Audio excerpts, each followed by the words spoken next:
জুংলিপুর ব্রিজে তেল ভর্তি ট্যাঙ্ক লরির চাকা বাস্ট হয়ে চালক নিহত।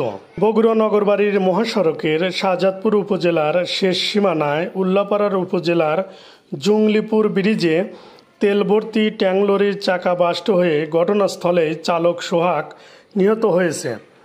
ঘটনাটি ঘটেছে 23শে জুলাই বুধবার বিকাল 5 ঘটিকার সময়। গাড়ির হেলপার মিজানুর রহমান জানান, বাগাবাড়ি থেকে তেল নিয়ে বগুড়া যাচ্ছিলাম।